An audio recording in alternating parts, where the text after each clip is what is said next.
بسم الله الرحمن الرحيم تبارك الذي بيده الملك وهو على كل شيء قدير الذي خلق الموت والحياة ليبلوكم أيكم أحسن عملا وهو العزيز الغفور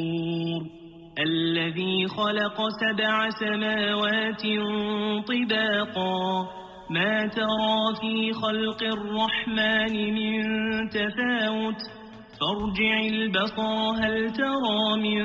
فطور ثم ارجع البصر كرتين ينقلب إليك البصر خاسئا وهو حسير ولقد زينا السماء الدنيا بمصابيح وجعلناها رجوما للشياطين وأعتدنا لهم عذاب السعير وللذين كفروا بربهم عذاب جهنم وبئس المصير إذا ألقوا فيها سمعوا لها شهيقا وهي تفور تكاد تميز من الغيظ كلما ألقي فيها فوج سألهم خزنتها ألم يأتكم نذير قالوا بلى قد جاءنا نذير فكذبنا وقلنا ما نزل الله من شيء إن أنتم إلا في ضلال كبير وقالوا لو كنا نسمع أو نعقل ما كنا في أصحاب السعير فاعترفوا بذنبهم فسحقا لأصحاب السعير إن الذين يخشون ربهم بالغيب لهم مغفرة وأجر كبير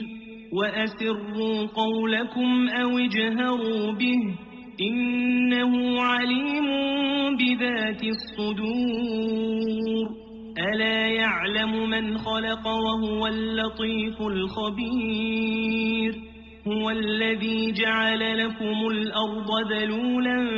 فامشوا في مناكبها وكلوا من رزقه وإليه النشور أأمنتم من في السماء أن يخسف بكم الأرض فإذا هي تمور أم أمنتم من في السماء أن يرسل عليكم حاصبا فستعلمون كيف نذير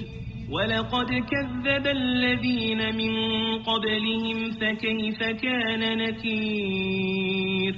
أولم يروا إلى الطير فوقهم صافات ويقبضن ما يمسكهن إلا الرحمن إنه بكل شيء بصير أمن هذا الذي هو جند لكم ينصركم من دون الرحمن إن الكافرون إلا في غرور أمن هذا الذي يرزقكم إن أمسك رزقه بل لجوا في عتو ونفور أفمن يمشي مكبا على وجهه أهدى أمن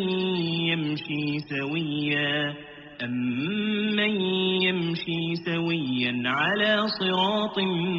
مستقيم قل هو الذي أنشأكم وجعل لكم السمع والأبصار والأفئدة قليلا ما تشكرون قل هو الذي ذرأكم في الأرض وإليه تحشرون ويقولون متى هذا الوعد إن كنتم صادقين قل إنما العلم عند الله وإنما أنا نذير